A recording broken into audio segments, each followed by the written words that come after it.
ಆಕಾಶವಾಣಿ ಪ್ರದೇಶ ಸಮಾಚಾರ ಓದುತ್ತಿರುವವರು ಹರ್ಷವರ್ಧನ್ ಶೀಲ್ವಂತ್. ಮಹಾನ್ ಸ್ವಾತಂತ್ರ್ಯ ಹೋರಾಟಗಾರ ಹಾಗೂ ಬುಡಕಟ್ಟು ಸಮುದಾಯದ ಜನನಾಯಕ ಬಿರ್ಸಾ ಮುಂಡಾ ಅವರ ಪುಣ್ಯತಿಥಿ ಇಂದು. ರಾಷ್ಟ್ರಪತಿ ದ್ರೌಪದಿ ಮುರ್ಮು, ಪ್ರಧಾನಮಂತ್ರಿ ನರೇಂದ್ರ ಮೋದಿ ಸೇರಿದಂತೆ ಅನೇಕ ಗಣ್ಯರು ವನವಾಸಿ ವೀರನ ಸ್ಮೃತಿಗೆ ಶ್ರದ್ಧಾಸುಮನ ಅರ್ಪಿಸಿದ್ದಾರೆ.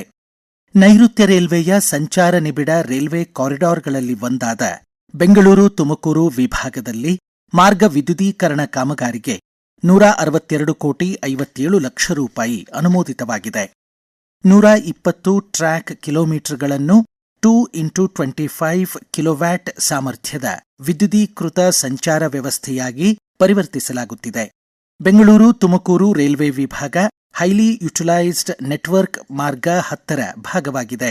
ಇದು ಪುಣೆ ಹುಬ್ಬಳ್ಳಿ ಚಿಕ್ಕಜಾಜೂರು ಬೀರೂರು ತುಮಕೂರು ಬೆಂಗಳೂರು ಸೇಲಂ ಕನ್ಯಾಕುಮಾರಿ ಕಾರಿಡಾರ್ನಲ್ಲಿರುವ ಪ್ರಮುಖ ಆರ್ಥಿಕ ಮತ್ತು ಕೈಗಾರಿಕಾ ಕೇಂದ್ರಗಳನ್ನು ಸಂಪರ್ಕಿಸುತ್ತದೆ.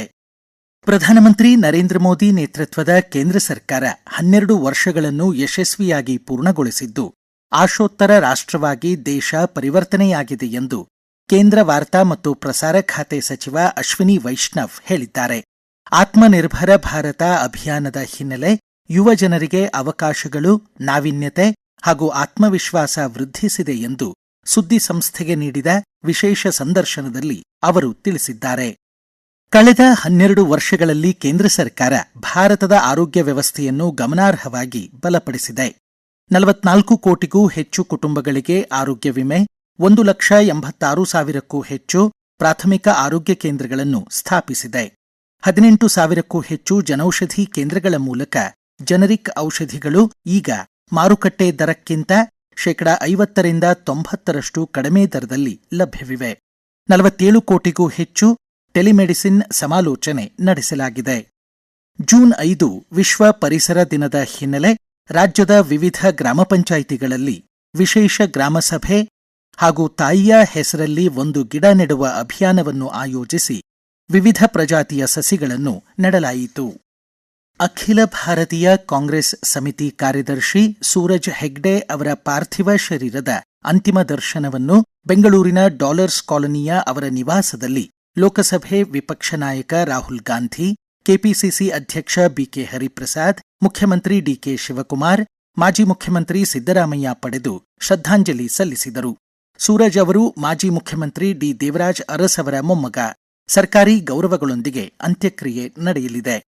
ಕನ್ನಡ ಪುಸ್ತಕ ಪ್ರಾಧಿಕಾರದ ಮನೆಗೊಂದು ಗ್ರಂಥಾಲಯ ಅಭಿಯಾನದ ಉಡುಪಿ ಜಿಲ್ಲೆ ಸಹ ಸಂಚಾಲಕರಾಗಿ ಕನ್ನಡ ಸಾಹಿತ್ಯ ಪರಿಷತ್ ಉಡುಪಿ ತಾಲೂಕು ಅಧ್ಯಕ್ಷ ಎಚ್ಪಿ ರವಿರಾಜ್ ಅವರನ್ನು ನೇಮಕಗೊಳಿಸಿ ಕನ್ನಡ ಪುಸ್ತಕ ಪ್ರಾಧಿಕಾರದ ಅಧ್ಯಕ್ಷೆ ಡಾ ಮಾನಸ ಆದೇಶಿಸಿದ್ದಾರೆ.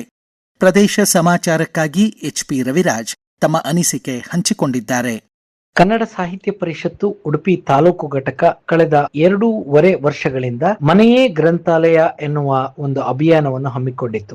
ಮನೆಗಳಿಗೆ ಹೋಗಿ ಗ್ರಂಥಾಲಯ ಮಾಡಬೇಕು ಅನ್ನುವಂತಹ ಒಂದು ಉದ್ದೇಶ. ಈ ಗ್ರಂಥಾಲಯದಲ್ಲಿ ಕನ್ನಡ ಪುಸ್ತಕಗಳು ಇರಬೇಕು. ಮನೆಗೆ ಬಂದಂತ ಅತಿಥಿಗಳು ಮತ್ತು ಮಕ್ಕಳು ಈ ಪುಸ್ತಕಗಳನ್ನು ಓದಬೇಕು. ಆ ಮೂಲಕ ಪುಸ್ತಕ ಖರೀದಿ ಮಾಡಿ ಗ್ರಂಥಾಲಯವನ್ನು ದೊಡ್ಡ ರೀತಿಯಲ್ಲಿ ಮಾಡಬೇಕು ಅನ್ನುವಂತಹ ಒಳ್ಳೆಯ ಒಂದು ಉದ್ದೇಶ ಇಟ್ಕೊಂಡು ನಾವು ಈ ಕಾರ್ಯಕ್ರಮವನ್ನು ಮಾಡಿದ್ವಿ. ಇದೀಗ ಕನ್ನಡ ಪುಸ್ತಕ ಪ್ರಾಧಿಕಾರ ಇದೇ ರೀತಿಯಾದಂತಹ ಒಂದು ಅಭಿಯಾನವನ್ನ ಪ್ರಾರಂಭಿಸಿದ್ರು. ಸುಮಾರು 1 ಲಕ್ಷ ಮನೆಗಳಲ್ಲಿ ಗ್ರಂಥಾಲಯ ಆಗಬೇಕು ಅಭಿಯಾನವನ್ನು ಪ್ರಾರಂಭಿಸಿದ್ರು. ಉಡುಪಿಯಲ್ಲಿಯೂ ಕೂಡ ಈ ಅಭಿಯಾನವನ್ನ ಆರಂಭಿಸಬೇಕು. ಈ ಮೂಲಕ ಕನ್ನಡ ಮನಸ್ಸುಗಳನ್ನ ತಲುಪಬೇಕು ಅನ್ನುವಂತ ಉದ್ದೇಶದಿಂದ ಈ ಕಾರ್ಯಕ್ರಮ ನಡೆಯಿತು.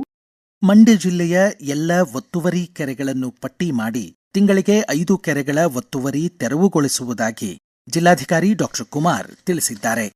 ಮೈಸೂರು ಜಿಲ್ಲಾಡಳಿತ 21ನೇ ತಾರೀಕು ಮೈಸೂರು ಅರಮನೆ ಆವರಣದಲ್ಲಿ 12ನೇ ಅಂತಾರಾಷ್ಟ್ರೀಯ ಯೋಗ ದಿನಾಚರಣೆ ಆಯೋಜಿಸಿದೆ ಎಂದು ಅಪರ ಜಿಲ್ಲಾಧಿಕಾರಿ ಆರ್ ಐಶ್ವರ್ಯ ತಿಳಿಸಿದ್ದಾರೆ.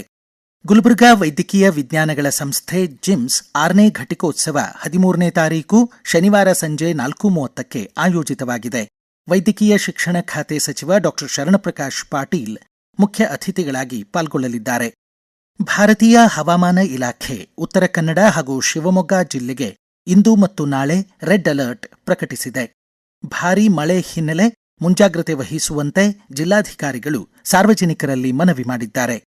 ಇಲ್ಲಿಗೆ ಪ್ರದೇಶ ಸಮಾಚಾರ ಮುಕ್ತಾಯವಾಯಿತು. ನಮ್ಮ ಮುಂದಿನ ರಾಷ್ಟ್ರೀಯ ವಾರ್ತಾ ಪ್ರಸಾರ ಮಧ್ಯಾಹ್ನ 1:10 ನಿಮಿಷಕ್ಕೆ.